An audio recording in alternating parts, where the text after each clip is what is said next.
Good evening. I'm back with Matthew chapter 27. Judas hangs himself. Very early in the morning, the leading priests and other leaders met again to discuss how to persuade the Roman government to sentence Jesus to death.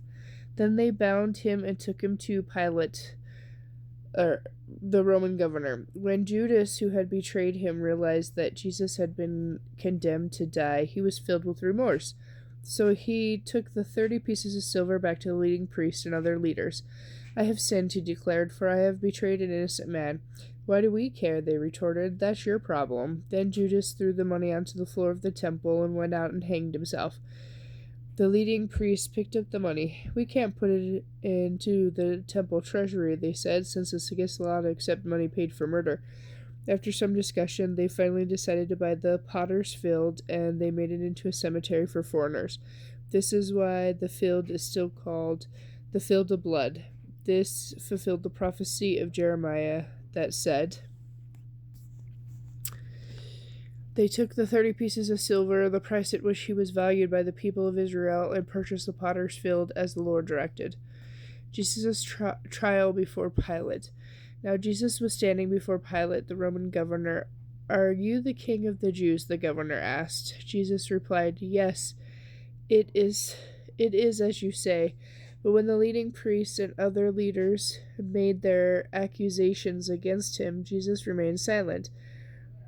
Don't you hear there are many charges against you? Pilate demanded. But Jesus said nothing, much to the governor's great surprise. Now it was the governor's custom to release one prisoner to the crowd each year during the Passover celebration, anyone they wanted. This year there was a notorious criminal in prison, a man named Barabbas, or however you pronounce that, sorry. As the crowd gathered before Pilate's house that morning, he asked them, Who do you want me to release to you? Barabbas or Jesus, who is called the Messiah? He knew very well that the Jewish leaders had arrested Jesus out of jealousy, out of envy.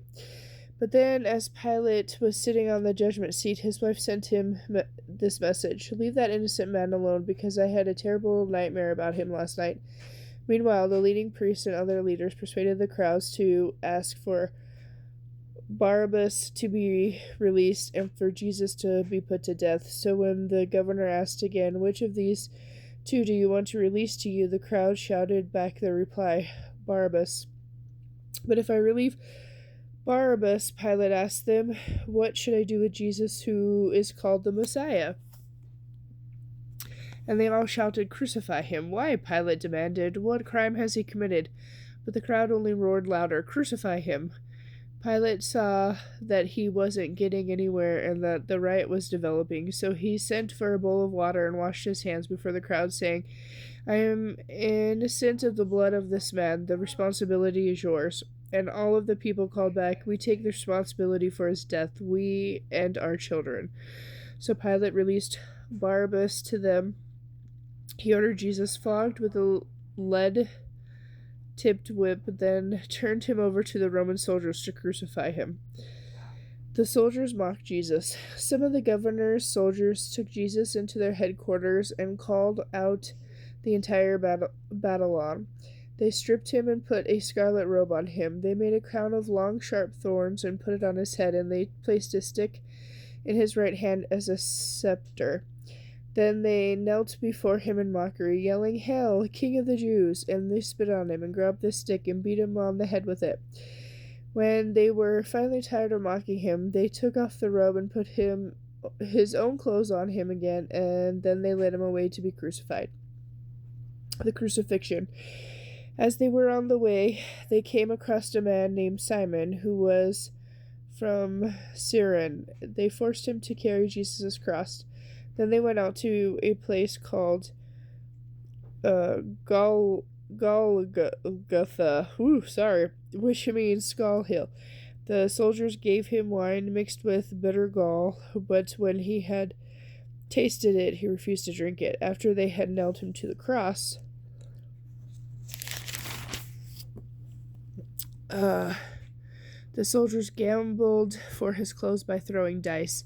Then they sat around and kept guard as he hung there. A signboard was fastened to the cross above Jesus' head, announcing the charge against him. It read, "This is Jesus, the King of the Jews." 2 criminals were crucified with him, their crosses on either side of his, and the people passing by shouted abuse, shaking their heads in mockery. "So you can destroy the temple and build it again in 3 days, can you? Well then, if you are the Son of God, save yourself and come down from the cross."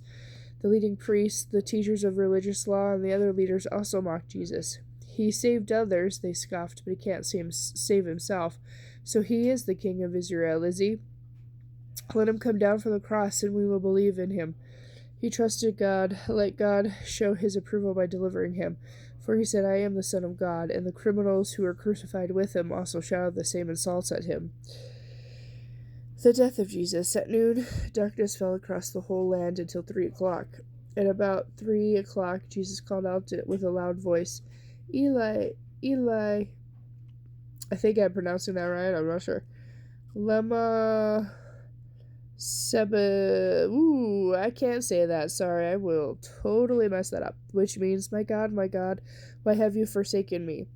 Some of the bystanders misunderstood and thought he was calling for the prophet Elijah. One of them ran and filled a sponge with sour wine, holding it up to him on a stick so he could drink. But the rest said, "Leave him alone. Let's see where Elijah will come and save him." When Jesus shouted out again, he gave up his spirit. At that moment, the curtain in the temple was torn in two. From top to bottom, the earth shook, rocks split apart, and tombs opened. The bodies of many godly men and women who died were raised from the dead after Jesus' resurrection. They left the cemetery and went into the holy city of Jerusalem and appeared to many people. The Roman officer and the other soldiers at the crucifixion were terrified by the earthquake and all that had happened. They said, "Truly, this was the Son of God." And many women who had come from Galilee with Jesus to care for him were watching from a distance.